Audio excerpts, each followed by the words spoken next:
எல்லாரும் வந்து படிக்கிறீங்க, பிள்ளைங்க எல்லாருமே வந்து படிக்கிறீங்க, காலேஜ் படிக்கிறீங்க, ஸ்கூல் படிக்கிறீங்க, எல்லாரும். இப்போ நீங்கள் படிக்கிறதுக்கு ஏதாச்சும் தடை கற்கள் இருக்கா? எதுவுமே கிடையாது. ஆனால் அப்போ அப்படி நீங்கள் உங்களை ஸ்கூலில் போயிட்டு தனியாக ஒரு கோழி பையில் உட்காந்து படி, ஒரு சாக்கில் உட்காந்து படி அப்படின்னு சொல்லி என்ன செய்வீங்க? ஓ படிப்பு வேணாம், மண்ணாங்கட்டி வேணாம் போட்டு நம்மளாம் வந்துடுவோம். ஆனால் அம்பேத்கர் என்ன பண்ணாரு? சாக்கு போட்டு கோழி பையில் உட்கார வச்சு படிக்க வச்சுருக்காங்க. அத்தனை அவமானங்களையும் பொறுத்துக்கிட்டு படிச்சிருக்காரு.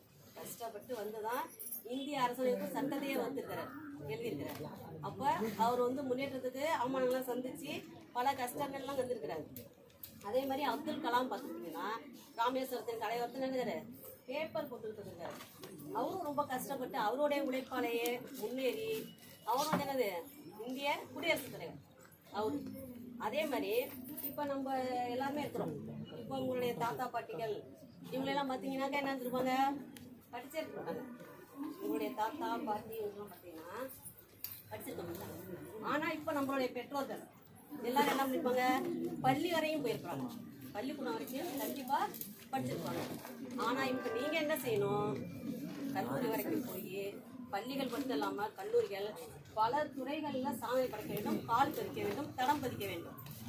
நம்மளுடைய சமூகத்தை முன்னேற்ற வேண்டும். அப்போ இந்த முன்னாடி நான் என்ன பண்ணேன்னாக்கா 10வது தான் நீங்கள் வந்து சேர்ந்தோம் ஹைஸ்கூல். 10வது சேர்ந்தோன்னா என்னன்னாக்கா ஒரு தமிழ் சார் இருப்பார், அவங்களாம் சொல்லி கொடுப்பாரு.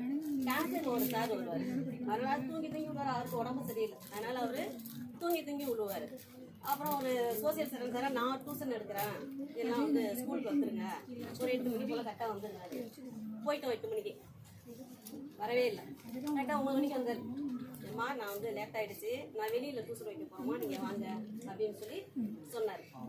திருப்பி என்னன்னாக்கா அந்த டியூஷன் வைக்க சென்டர் இங்கே தான் பக்கத்தில் நம்ம தாலுகாத்தில் அங்கே போயிருக்கோம். இன்னும் ஒரு 15 பேர் கிளாஸில் உள்ளவங்க மட்டுமே 15 பேர் போயிருக்கோம். வந்தார், டியூஷன் எடுத்து முடிச்சுட்டு நாளைந்து நான் லீவுமா வரல, ஊருக்கு போகிறேன் அப்படின்னு சொல்லிட்டாரு. சரியா போச்சு, அவ்வளோதான். அன்னைக்கு இது மாதிரி நம்மளுக்கு டியூஷன்லாம் அப்போல்லாம் ஒன்றும் கிடையாது. அப்போ இப்போ எங்கே பார்த்தாலும் டியூஷன் கொடுத்துருக்கு. அன்னைக்கு இது மாதிரி பினு இல்லை, தெருவில் இது மாதிரி ஒரு பினு இருந்திருந்தா ரொம்ப நல்லா இருந்திருக்கும். அதனால் இப்போ நம்ம மக்களுக்கு இன்னும் கிடச்சிருக்கிறது ரொம்ப ரொம்ப ரொம்ப ரொம்ப அற்புதமானது, அதிசயமானது. இதை பேசணுங்கிறதுக்காக எனக்கு சொல்லலை. கிட்டத்தட்ட இப்போ தான் அவங்க எத்தனாவது வருஷத்துக்கு வந்து சொல்லி வச்சாங்கன்னு நினைக்கிறேன். இப்போ சொன்னதான் தெரியுது 2010.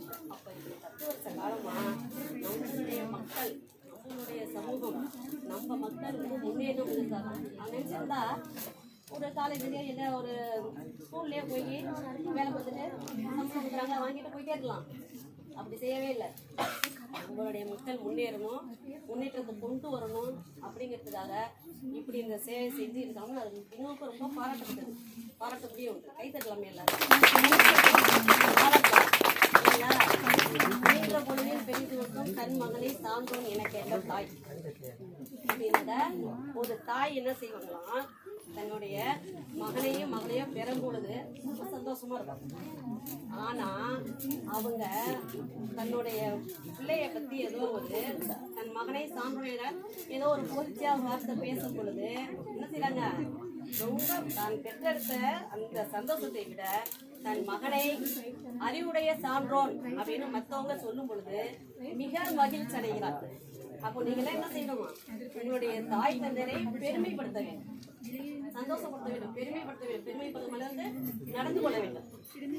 கற்க கசட கற்பவை கற்றவை நிற்க அதற்கு தக. கற்க கல்வியை கற்க வேண்டும், கசடர கற்க வேண்டும், குற்றமில்லாமல் கற்க வேண்டும். கற்றவை அது செய்யணும், கற்பவை கற்றபின் நிற்க அதற்கு தக. அதுபோல நடந்து காட்ட வேண்டும். கல்வியை கட்டா மட்டும் பத்தாது, கற்கணும், குற்றமில்லாமல் கற்க வேண்டும். குற்றமில்லாமல் கற்பதோடு நின்று விடாமல் அதன்படி வாழ்க்கையில் நடந்து காட்ட வேண்டும். இதுதான். இப்போ இந்த இளைஞர்கள்லாம் நிறைய பேர் இருக்கீங்க, நீங்கள் படிக்கிற பிள்ளைங்கள்லாம் நிறைய பேர் இருக்கீங்க. நீங்கள்லாம் செய்ய வேண்டியது என்ன? நம்மளுடைய சமூகம் படிப்புள்ள முன்னாடிலாம் ரொம்ப கஷ்டப்பட்டுருந்தாங்க. படிப்பு அடையிறதுங்கிறதே ரொம்ப கஷ்டமாக இருந்துச்சு. ஆனால் இப்போ அப்படி கிடையாது. நீங்கள் என்ன வேணாலும் படிக்கலாம், என்ன வேணாலும் செய்யலாம், எதையும் ஒன்றுமே எந்த தடையுமே கிடையாது. அப்போ நீங்கள் என்ன செய்யணும்? உங்களுடைய சமூகத்தை முன்னேற்றுவதற்கு நீங்கள் உழைக்க வேண்டும். அப்படி நம்மளுடைய சமூகத்தை முன்னேறுவதற்கு நீங்கள் வந்து என்ன செய்யலாம்? முன்னேறும் வகையில் நீங்கள் நடந்து கொள்ள வேண்டும், முன்னேற்ற வேண்டும், நம்முடைய சமூகத்தை முன்னேற்ற வேண்டும். ரொம்ப நம்ம என்ன செய்யணும், எதுலேயும் நம்ம பின்தங்கி விட கூடாது. நம்முடைய மக்கள் நம்மளோட பினு செய்கிறது ரொம்ப சந்தோஷமா இருக்கு எனக்கு. அதோட இல்லாமல் பின்னு என்ன செய்யணும், இந்த மன்றாட்டுலாம் வாசிக்கும் போது எல்லாரும் இவங்க தான் அவங்க தானே கிடையாது, எல்லாருமே இப்போ கோயிலில் பார்த்தீங்கன்னா எப்படி எல்லாம் வாசிக்கிறதுலேருந்து மன்றாட்டு சொல்லேருந்து ரொம்ப சந்தோஷமா இருக்கு. எல்லாருமே நல்லா செஞ்சுருக்காங்க. அதனால நம்மளால முடியாதது எதுவுமே கிடையாது. முயன்றால் முடியும் என கூறி தந்த வாய்ப்புக்கு நன்றி கூறி விரைவுகிறேன்.